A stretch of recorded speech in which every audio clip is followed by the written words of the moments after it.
హిందూ సాంప్రదాయంలో పూజలు, వ్రతాలు ఒక భాగం. ముఖ్యంగా శ్రావణమాసం మొదలుకొని మాఘమాసం వరకు ఎన్నో పూజలు, వ్రతాలు చేసుకుంటూ ఉంటాం. ఈ క్రమంలో మార్గశిర మాసంలో విశేషంగా చేసుకునే మార్గశిర లక్ష్మీవార వ్రతం గురించి ఇప్పుడు తెలుసుకుందాం. గురువారం లక్ష్మీ వ్రతంతో అపార ఐశ్వర్యం లభిస్తుందని శాస్త్రాలు చెబుతున్నాయి. సాధారణంగా శుక్రవారం రోజున లక్ష్మీ పూజ చేయటం మనకు తెలిసిందే. అయితే మార్గశిర మాసంలో గురువారాలకు అత్యంత ప్రాధాన్యం ఉంటుంది. ఈ మాసంలో ప్రతి గురువారం లక్ష్మీ వ్రతం చేస్తే ఆ దేవి కటాక్షం లభిస్తుందని పండితులు చెబుతున్నారు.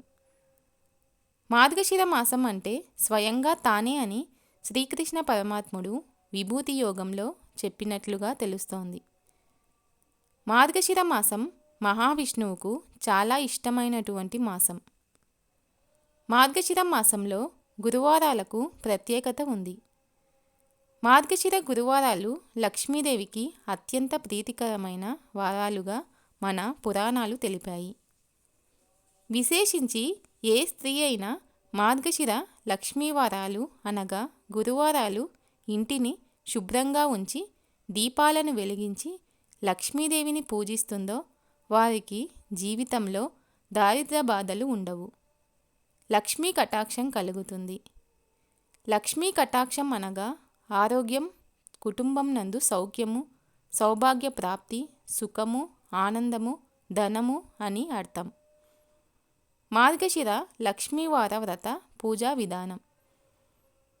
మార్గశిర లక్ష్మీవారం రోజున సూర్యోదయానికి ముందే నిద్రలేచి ఇల్లంతా శుభ్రపరచుకొని ఇంటి గుమ్మం నందు, తులసి కోట వద్ద, పూజా మందిరం నందు ఆవునేతితో దీపాలను పెట్టాలి.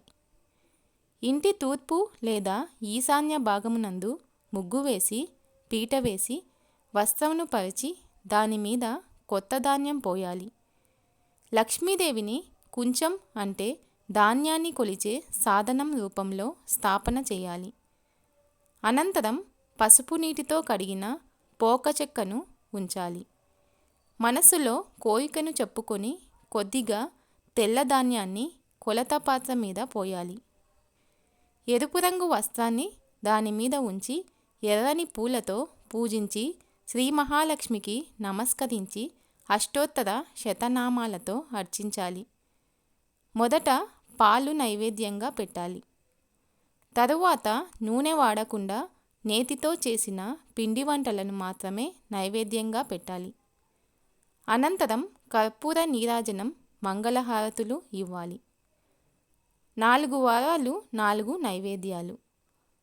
మార్గశిర మాసంలో చేసే మార్గశిర లక్ష్మీవార వ్రతంలో భాగంగా ఒక్కో వారం ఒక్కో నైవేద్యాన్ని అమ్మవారికి సమర్పించాలి.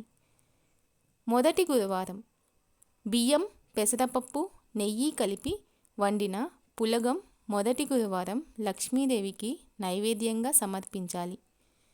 రెండవ గురువారం మినప్పప్పు, బియ్యంతో చేసిన అట్లు, తిమ్మనం అంటే బెల్లం పానకాన్ని లక్ష్మీదేవికి నైవేద్యంగా సమర్పించాలి. మూడవ వారం బెల్లం, బియ్యం పిండితో చేసిన అప్పాలు, పరమాన్నం లక్ష్మీదేవికి నైవేద్యంగా సమర్పించాలి. 4వ గురువారం చింతపండు పులిహోర, గారెలు లక్ష్మీదేవికి నైవేద్యంగా సమర్పించాలి. 5వ గురువారం ఒకవేళ 5 గురువారాలు వస్తే 5వ గురువారం రోజు పూర్ణం బూరెలు లక్ష్మీదేవికి నైవేద్యంగా సమర్పించాలి.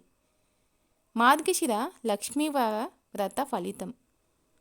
ఏ స్త్రీ అయినా మార్గశిర లక్ష్మీవార వ్రతాన్ని ఆచరిస్తుందో ఆ స్త్రీ సకల సంపదలు, భోగభాగ్యాలతో ఇహలోకంలో సర్వ సుఖాలు పొంది అంత్యమున మోక్షం పొందుతుందని శాస్త్రవచనం.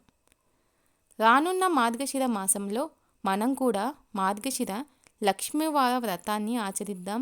లక్ష్మీదేవి కటాక్షాన్ని పొందుదాం. ఓం శ్రీ మహాలక్ష్మీదేవియై నమః.